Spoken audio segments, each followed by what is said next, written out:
Ya mungkin bisa saja Jokowi merasa dimusuhi. Dia kemudian membenci Gus Dur, membenci Bambang Tri. Kenapa? Karena aibnya dibongkar gitu. Betul. Lah kalau seperti ini ya kita jangan salahkan yang membongkar aib, tapi salahkan orang yang melakukan kejahatan, salahkan orang yang punya ijazah palsu, salahkan orang yang tidak mengeluarkan ijazah aslinya. Ijazah palsu itu bukan kabar bohong. Berarti ijazah palsu itu benar. Bukan hoak.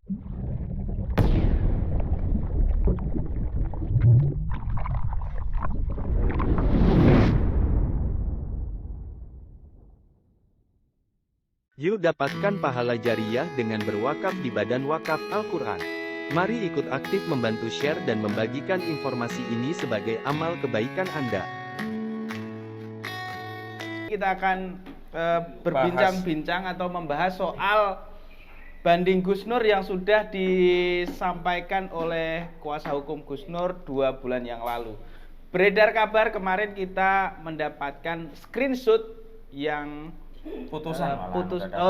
screenshot putusan soal hasil bandingnya. Nah, untuk itu kita sudah bersama dengan Bang Ahmad Khozinuddin dan juga Ketua PH Gus Nur Bang Egy Sujana yang sudah hadir di tengah-tengah kita untuk membahas itu. Nah, pertama-tama kita ingin menanyakan isi putusan dari banding Gus Nur. Silakan mungkin Bang Aka atau Jadi gini ya, Bismillahirrahmanirrahim. Assalamualaikum warahmatullahi wabarakatuh. Waalaikumsalam warahmatullahi wabarakatuh. Saya sudah katakan dalam tulisan saya, kita lega dengan isi putusan Pengadilan Tinggi Semarang yang memvonis Gus Nur 4 tahun penjara dan pasal yang digunakan untuk memvonis berubah. Kalau tadinya kabar bohong yang menerbitkan keonaran berubah menjadi menyebarkan kebencian dan permusuhan di kalangan masyarakat. Tapi sekali lagi kita belum puas, karena ya sejatinya Gus Nur tidak bersalah. Dia sedang mengamalkan ajaran agama Islam, yakni membimbing Bambang Trimulyono untuk melakukan mubahalah. Apa dasarnya? Karena dia tidak yakin dengan informasi ijazah Jokowi yang palsu. Apalagi menurut Bambang Trimulyono dalam bukunya Jokowi Undercover dengan lelaki berijazah palsu itu kan SD, SMP, SMA bahkan S1-nya begitu. Jadi tidak tepat kalau seorang yang beragama Islam, apalagi terlepas dengan kontroversinya dia seorang ulama ya kan, dan ingin mengajarkan atau ingin mempraktikkan ajaran mubahalah untuk mendapatkan keyakinan tentang kebenaran ijazah palsu kok dihukum pidana. Jadi itu yang pertama. Yang kedua, jadi banding Gus Nur sebenarnya mengkonfirmasi bahwa ijazah palsu itu bukan kabar bohong. Berarti ijazah palsu itu benar, bukan hoak. Iya. Karena begini kan, sebelumnya Gus Nur kan divonis 6 tahun, tadinya dituntut 10 tahun oleh jaksa karena terbukti secara sah dan meyakinkan telah melakukan tindak pidana mengedarkan kabar bohong yang menerbitkan keonaran di kalangan rakyat. Itu kan yang menjadi dalih jaksa menuntut, dan hakim di tingkat judek fraksi Pengadilan Negeri Surakarta juga mengabulkan tuntutan jaksa dengan memberikan vonis. Hanya vonisnya tidak 10 tahun tapi vonisnya 6 tahun. Dasarnya apa? Telah melanggar ketentuan pasal 14 ayat 1 Undang-Undang Nomor 1 tahun 1946 tentang mengedarkan kabar bohong. Nah, sekarang pasal itu dianulir oleh Majelis Judek Faksi tingkat kedua di Pengadilan Tinggi Semarang. Apa coba simpulannya? Berarti nggak ada kabar bohong dong. Berarti ijazah palsu bener dong. Nah, menurut saya ini juga sejalan dengan fakta persidangan yang Bang Egy juga ikut mendampingi, saya juga ikut menyaksikan langsung. Sejak awal persidangan sampai vonis di Pengadilan Negeri Surakarta, kita itu tidak pernah melihat satu lembar pun ijazah asli Jokowi. Betul nggak Bang? Betul. Ada nggak satu lembar gitu aja? Tidak ada. Perlu SMA minimal SD-nya gitu. Nggak ada kan. Jadi putusan dari Pengadilan Tinggi Surakarta itu sebenarnya sejalan dengan fakta persidangan bahwa ijazah asli Jokowi tidak ada. Karena sederhana saja, kalau ijazah palsu itu dianggap pembohongan, maka jaksa punya kewajiban, ya jaksa wakil negara selaku penuntut umum, ya dibebani pembuktian untuk membuktikan kebohongan ijazah palsu. Maka mekanisme paling praktis dan logis, bahkan awam pun ya bisa mencerna, ya untuk membuktikan ijazah palsu itu kebohongan ya harus dihadirkan ijazah aslinya. Betul. Lah kalau ijazah aslinya tidak ada, bagaimana kita bisa katakan ijazah palsu itu kebohongan begitu? Betul. Tapi qadarullah di judek faksi tingkat pertama Pengadilan Negeri Surakarta, hakim tetap ya dalam tanda petik ngotot memvonis Gus Dur 6 tahun dengan dasarnya pasal 14 ayat 1 Undang-Undang Nomor 1 tahun 1946. Ini yang kedua. Jadi ini justru mengkonfirmasi ijazah palsu itu ya bisa kita katakan kebenarannya walaupun hakim tidak mengungkapkannya secara eksplisit ya, itu kan implisit dari pertimbangan. Oke. Dan yang ketiga, ini kan memang ada desain kriminalisasi kepada Gus Dur itu luar biasa. Ini kan sejak awal penyidikan kasus ini kan kasus pitsus ya. Kalau di dalam hukum itu kan ada pidana khusus, ada pidana umum. Nah, kalau pitsus nanti nomor register perkaranya itu dikasih kode pitsus. Pidana khusus. Iya, sejak pertama perkara di Pengadilan Negeri Surakarta itu kan punya Gus Dur itu 318 pitsus. Punya Bambang Tri itu 319 pitsus. Jadi secara konstruksi hukum ini memang pidana khusus. Pidana khusus itu seperti narkoba, korupsi, ITE, nah itu termasuk khusus. Dan memang ditangani oleh penyidik khusus. Dalam hal ini kan kasus ini dilaporkan diproses oleh Direktorat Tindak Pidana Cyber Barreskrim Mabes Polri. Bukan Dirtipidum loh, ini Pitsus. Maka nomor perkaranya nomor Pitsus. Lah kok tiba-tiba vonis di Pengadilan Negeri Surakarta vonis Pidum. Ya, ini mengadarkan kabar bohong menerbitkan keonar kan itu tindak pidana umum Undang-Undang Nomor 1 tahun 1946 tentang peraturan pidana. Maka wajar ya karena hakim pengadilan tinggi itu masih mengadili faktanya, makanya disebut dengan judek faksi. Nanti kalau di Mahkamah Agung itu disebut dengan judek juris. Hakim melihat ini faktanya bukan pidana khusus. Bukan pidana umum. Ya. Ini pidana khusus, makanya kemudian di tingkat Pengadilan Tinggi Semarang berubah dari pidana umum pasal 14 ayat 1 Undang-Undang Nomor 1 tahun 1946 diganti pidana ITE. Jadi kan Gus Dur di pidana di tingkat banding Pengadilan Tinggi Semarang itu kan divonis 4 tahun karena dianggap telah melanggar ketentuan pasal 45A ayat 2 junto pasal 28 ayat 2 Undang-Undang ITE. Itu pidum apa pitsus gitu. Jadi kenapa tadi putusannya jadi pidum? Nah itu makanya dikoreksi oleh Pengadilan Tinggi, Bang. Ya kan di pengadilan pertama kan jadi asumsi yang benar pedum. Pitsus dong. Kan PT-nya pidum. Pitsus. Pitsus. Iya. Jadi di awal itu Pitsus, Direktorat Tindak Pidana Cyber.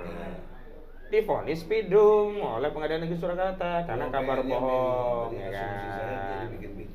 Nah, baru balik lagi di Pengadilan Tinggi menjadi Pitsus lagi, berarti kan benar dong judek faksinya dikoreksi. Iya. Terlepas kita tetap tidak sependapat karena ya problemnya adalah bagaimana mungkin ya orang yang sedang mengamalkan praktik mubahalah dianggap menyebarkan kebencian. Dianggap menyebarkan permusuhan. Nah, saya masuk akal kalau ujaran Gus Dur itu menimbulkan kebencian dan permusuhan, masuk akal. Tapi kepada siapa yang merasa dibenci atau dimusuhi? Ya mungkin bisa saja Jokowi merasa dimusuhi. Dia kemudian membenci Gus Dur, membenci Bambang Tri. Kenapa? Karena aibnya dibongkar gitu. Betul. Lah kalau seperti ini ya kita jangan salahkan yang membongkar aib, tapi salahkan orang yang melakukan kejahatan, salahkan orang yang punya ijazah palsu, salahkan orang yang tidak mengeluarkan ijazah aslinya gitu loh. Jadi ini yang kita akan kasasi itu.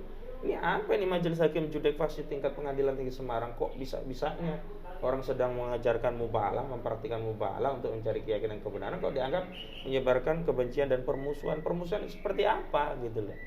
Ya, kebencian seperti apa? Lu justru ini kan bagian dari tanggung jawab moral sebagai warga negara yang tentu kita tercela dong kalau membiarkan punya pemimpin presiden yang ijazahnya palsu. Tercela atau mulia itu? Tercela dong. Ya, tercela kan. Nah, kalau tercela kena pasal 7A.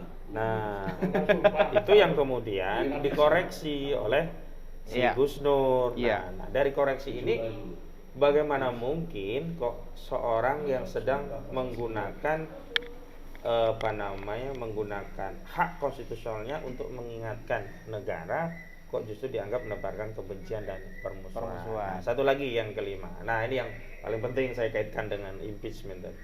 Justru ini kita kembalikan kepada rakyat. Jadi Gus Dur dan Bambang itu sebenarnya sudah berani ya istilahnya jadi martir, akhirnya masuk penjara untuk mengungkap sebuah muskilah atau persoalan bangsa yang begitu besar. Ya. Dan sekarang apa yang dilakukan Gus Dur yang sebelum diangkat kebohongan ternyata bukan kebohongan, Bukan sudah kebohongan. dianulir oleh Pengadilan Tinggi Semarang. Sudah confirm lewat Ya pengadilan. berarti tinggal masyarakat ya kita kembalikan apakah kita masyarakat ini ridho. Kalau saya tidak ridho, makanya saya sejalan dengan apa yang disampaikan Denny Indrayana dari beberapa statement saya dan juga tulisan saya mendorong DPR untuk melakukan proses yang disebut dengan impeachment walaupun tidak langsung ya. Kalau langsung manggil ya dengan hak interpelasi kan nggak bagus, makanya saya setuju sependapat beberapa ahli tata hukum negara, hukum tata negara seperti Bang Refli Harun, termasuk Denny Indrayana. Diawali dengan proses pengguliran hak angket lah, lakukan penyelidikan terhadap hak kasus ini. Terlepas nanti hasilnya itu berujung kepada HMP atau tidak, HMP itu hak menyatakan pendapat ya. Berujung pemakzulan atau tidak, rakyat bisa mengerti bahwa DPR udah bekerja. Tapi kalau ya kasus ini yang sudah cetha welo-welo kalau bahasa orang Jawa, sudah cetha welo-welo ijazah palsu itu bukan kebohongan, tapi DPR tidak melakukan proses penyelidikan, kan penyelidikannya gampang, panggil si Jokowi, kemudian mana ijazah aslimu Jok, begitu loh. Ini ada putusan pengadilan Jok, begitu loh. Ente punya nggak Jok ini? Nah, kalau ada selesai, case close. Tapi kalau tidak ada, ya ente harus legowo Jok. Dua opsinya Jok. Ente kalau tidak mau mundur kita makjulin, tapi kalau ente berbesar hati Jok, ente mundur. Ente seperti Soeharto, berarti punya Gentle sikap Soeharto, ya. negarawan. Ya, seorang yang bisa menginsyafi kesalahan, dan kita juga menganggap kasus ini case close. Karena udah selesai kan. Kita segera membangun narasi baru berbangsa untuk masa depan kita. Karena masalah kita banyak, bukan hanya ijazah palsu terus. Capek juga kita tiap hari gitu. Nah, ya itu yang kemudian kita bisa membangun masa depan bangsa kita seperti apa gitu. Nah, yang terakhir dari saya, nanti Bang Egy sama Bang Muslim bisa menambahkan. Nah, kalau ada ya masyarakat yang menuntut pemakzulan, menginginkan DPR melakukan kewenangan yang menggunakan hak angket yang bisa saja berujung hak interpelasi, atau bisa saja ya presiden tahu diri dan kemudian mengundurkan diri gitu. Itu jangan dianggap sebagai makar, memecah belah, apalagi nanti diproses dengan kabar bohong lagi. Ujungnya kena kebencian dan permusuhan lagi. Jangan. Ini adalah bagian dari rasa prihatin, kesadaran kebangsaan rakyat yang menginginkan negara ini tetap lestari, tetap berlanjut. Dan kalau negara ini rusak, nggak ada yang ngingetin, nggak ada yang amar ma'ruf nahi mungkar kalau dalam falsafah beragama kita, agama Islam ya. Terus mau jadi apa bangsa ini? Nah, yang terakhir saya mengingatkan kepada aparat negara khususnya TNI Polri.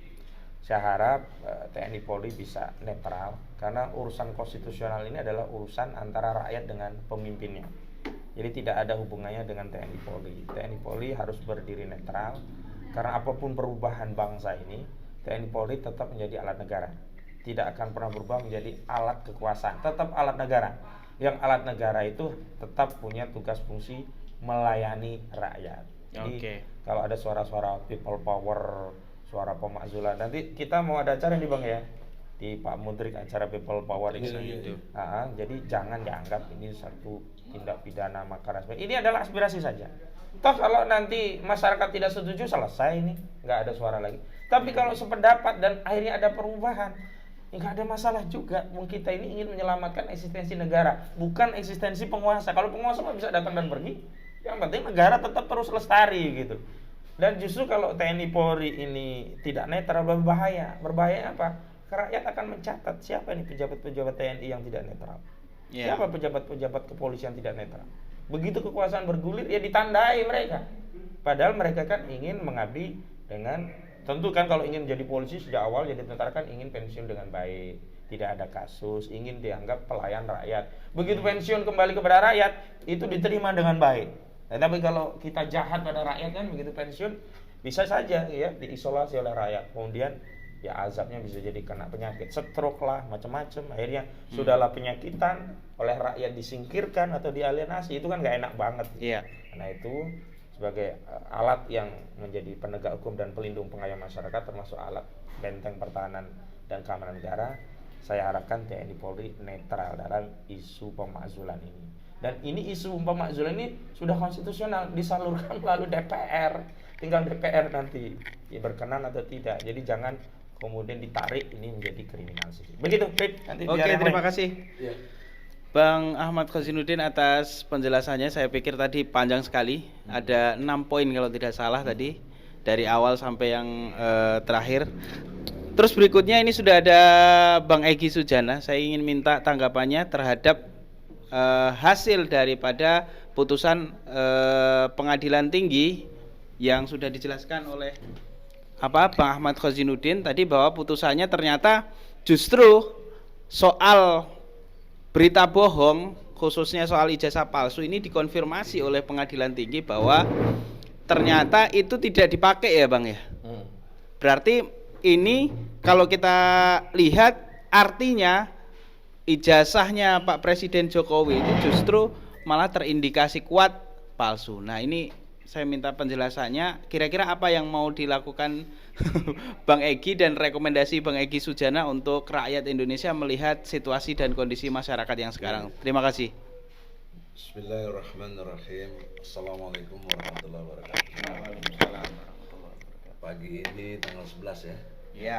Juni di Kota Solo. Nah, insya Allah ada pertemuan para aktivis, insya Allah. Saudara-saudara, konstruk berpikirnya, bila sudah ada putusan hakim, maka klausul diduga kuat itu hilang. Sudah pasti, itu namanya kepastian hukum. Kemudian kita lihat nanti manfaat hukumnya apa, dan juga keadilannya di mana begitu.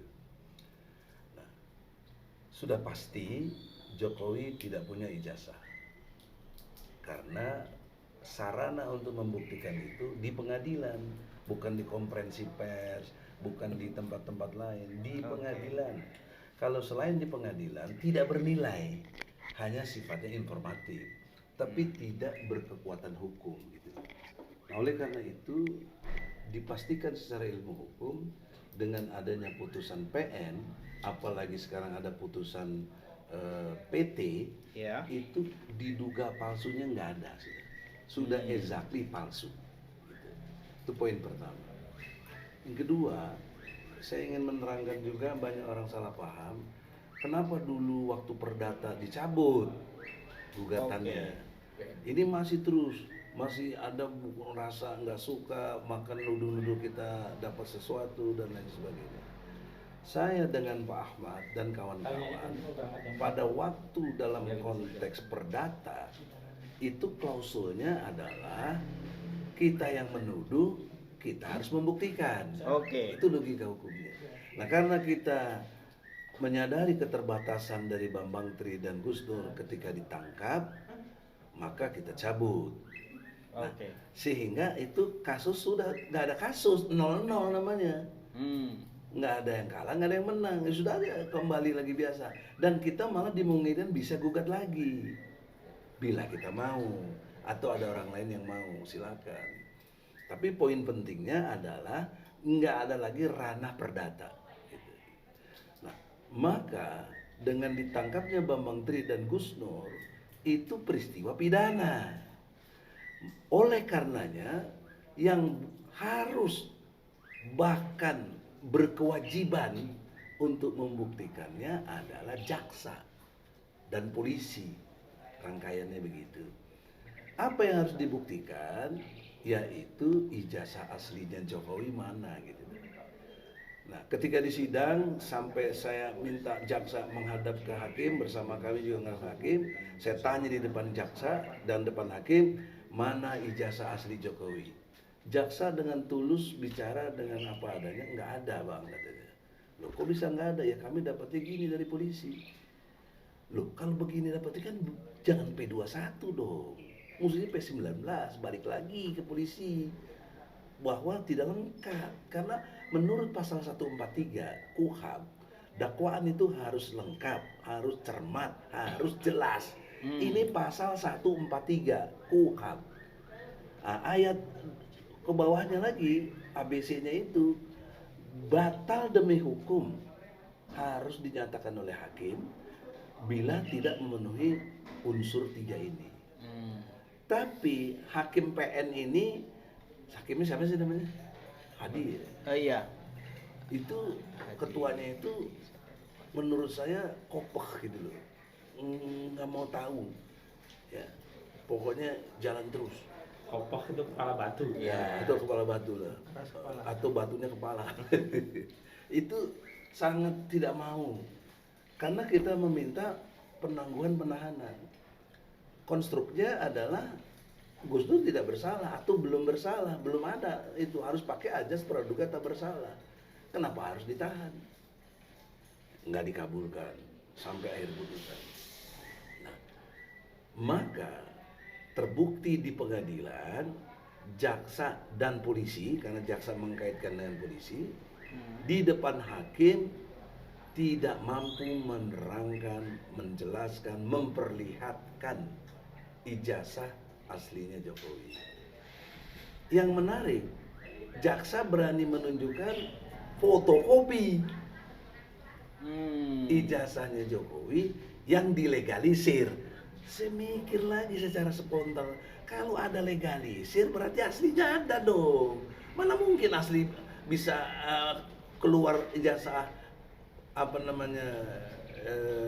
tadi legalisirnya tanpa yang asli, nggak mungkin. Itu logika hukum mana yang membenarkan itu? Itu saya protes juga di hakim. Ya nanti kita lihat, ya itu kewajiban jaksa, kewajiban jaksa, begitu saja jawaban hakim. Tidak ada dia eksekutorial sebagai pemutus. Hakim di sini punya 2 fungsionalnya, menilai jalannya sidang dan memutus. Itu namanya judgment. Makanya disebut dia judge. Judge itu dia tuh hakim gitu loh. Yaitu menilai dan memutus. Tapi dia menilainya sesat ya, dan memutusnya jadi sesat. Terbukti dikoreksi kan. Nah, apa bukti sesatnya? Dikoreksi di PT. Oke. Nah, yang tadi udah diterangkan oleh Pak Ahmad Iya, itu udah betul. sangat cermat sekali. Saya cuma menambahkan, apa poin pentingnya yang perlu ditambahkan? Pernyataan PT yang tidak mengindahkan pasal 14, pasal 15 UU Undang-Undang Nomor 1 tahun 46 itu mengkonfirmasi tidak adanya hoak, tidak adanya keonaran yang diciptakan oleh Gus Nur dan Bambang Tri.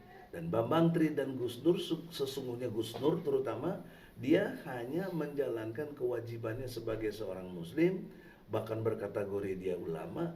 Ali Imran, surat Ali Imran ayat 61 tentang mubahalah. Jadi peristiwa mubahalah ini peristiwa suci. Kenapa? Karena ada di kitab suci. Oke. Nah, saya kecewa dan saya sangat protes keras. Kitab suci yang kita anggap mulia dan kita agungkan sebagai yang beriman diletakkan di bawah konstitusi. Oke. Mestinya kan ayat suci di bawah di Di atas atas konstitusi. konstitusi. Ini negara kita ini negara musyrik nih. Oke. Saat apa berani melawan Allah? Oke, kembali lagi ke ini. Ya, tambahannya lagi yang Oke. penting lagi dari konsekuensi hukumnya dari turunan ini, maka seharusnya Oke. di PT itu Gus Nur sudah harusnya dibebas. Iya. Karena udah perbedaan situasi yang sangat jelas sebagai pokok dasar. Karena yang dituduhkan juga penistaan agama nggak ada di dalam tuntutan. Oke. Nggak ada, udah hilang. Padahal dia datengin MUI segala macam orang ahli agama. Jadi apa waktu dia mendatangkan saksi? Itu konsekuensi hukum. Harusnya di PT bebas. Tapi sudahlah, itu kita harus syukuri kata Pak Ahmad. Ada dapat 2 tahun kita dikurangi. Kita berharap kasasi. Ya, nanti kita buat lagi memori kasasi yang sangat exactly dan menohok bahwa nggak ada pilihan lain, harusnya hukum ini membebaskan 2 orang ini. Iya. Ya, itu pesan moral yang utama dari kita. Dan yang terakhir, Ya. SD, SMP, SMA ijazahnya kan nggak ada. Kok bisa masuk universitas tuh bagaimana otak kita lagi memikirkan? Kita belum persoalkan yang ijazah UGM-nya, enggak, kita enggak. Orang jangan salah paham, ya. Jadi kita sampai SD, SMP, SMA. Waktu itu saya tanya sama brother, kenapa kita gini kan kurang? nggak apa-apa bang, tahap ini dulu, karena kalau logikanya ini nggak ada, gimana mau yang universitas? Dan yang universitas sudah lebih jelas lagi, fotonya bukan foto diri dia kok. Ya, Iya. apa Hari Mulyono. Hari Mulyono. Adik iparnya yang sekarang istrinya Hidayati. itu Wijayati ya? Hidayati jadi istrinya Usman dari Anwar Usman dari Ketua MK. Jadilah adik ipar Jagi. Nah ini pertanyaan seriusnya, kenapa bisa berlangsung begini? Saya curiga dengan Mensesnek, saya curiga boleh dong. Ya. Dia rektor di UGM dan 2 kali dia sekarang jadi menteri dalam 2 periode ini. Iya. Tetap seknek, pegang rahasia negara yang luar biasa. Diduga, kalau ini diduga karena belum pengadilan, dia tahu persis tentang ijazah palsu. Jadi saya minta nanti ARM dan lain-lain kan gerakan juga datang ke Mensesnek menanyakan di samping ke KPU. Kenapa ke KPU? Karena dia harus menerima syarat-syarat yang dimaksud persyaratan capres. Salah satunya ijazah minimal SMA. Nah, jadi konfigurasi hukum ini terus berlanjut. Ya, nanti juga kalau ada yang mau gugat lagi perdatanya silakan. Ya. Tapi ending ada waktu sampai pemilu tanggal 14 Februari ini 2004. Mudah-mudahan sudah 2024. terbuka dengan jelas. Karena tanggal 10 Agustus informatifnya buruh, mahasiswa, masyarakat akan turun dudukin DPR, insya Allah kejadian ya itu akan terbuka semua yang kita maksud ini. Semoga Allah ridho. Assalamualaikum warahmatullahi wabarakatuh. Iya, baik, terima kasih Bang Egy Sujana atas penjelasannya. Ini karena waktu kita cukup mepet, mungkin terakhir nih Singkat saja. Bang Muslim Arbi sekaligus sebentar lagi karena kita mau persiapan jalan ini. Silakan Bang Muslim Arbi. Ya, baik. Closing statement. Assalamualaikum warahmatullahi wabarakatuh. Ya. Sebetulnya kemarin tanggal 9 saya dengan Mak RM sudah datang ke Bawaslu, ya kan, terkait dengan ijazah palsu nih, terkait dengan ijazah palsu. RM tuh Aliansi Rakyat Menggugat ke Bawaslu, minta Bawaslu panggil KPU, ya kan, tanya ini bagaimana nih masalah ijazah ini, kok kalian diam-diam aja, jangan-jangan jadi konspirasi ini kalau bicaranya kan. Jadi belum datang ke KPU, insya Allah setelah pulang di sini akan ke KPU, bahkan ke Mensesnek. Kan tanya nih, kan sudah 2 periode itu masa nggak bisa itu kan. Nah jadi terkait ini serius dan saya mendukung itu masalah kalau memang ini akhirnya kita punya kepala negara, kepala pemerintah seperti ini, ya kita harus makzulkan. Itu karena itu kan misalnya begini kan, Ratna Sarumpait dan Habib Rizik Syihab itu satu saja pelanggaran, ya kan, dituduh berbohong. Kan? Ijazah palsu ini apa? Pengadilan buktikan nggak ada kan, berarti kepalanya kebohongan itu masalahnya kan. Nah jadi Kepalanya kebohongan. kepalanya setan. Jadi jaksa bohong, polisi bohong, hakim bohong. iya, bukti dan dibuktikan di PT sudah langsung gugur kan. Jadi bukan duga lagi, Bu. iya, ini sudah buktikan. Nah, jadi ini nggak usah disalahkan kami bertiga ini pulang di sini kami dikejar-kejar, tidak. Ini adalah bagaimana mengedukasi masyarakat supaya kan kita kuliah kan cari ijazah. Ya. Ini orang nggak punya ijazah kok bisa jadi presiden. Kan itu masalahnya. Jadi saya kira itu saja. Assalamualaikum warahmatullahi wabarakatuh. Waalaikumsalam. Terima kasih Bang Muslim Arbi. Kita tutup karena waktu kita terbatas ya teman-teman. Terima kasih atas waktunya yang sudah menonton. Wassalamualaikum warahmatullahi wabarakatuh.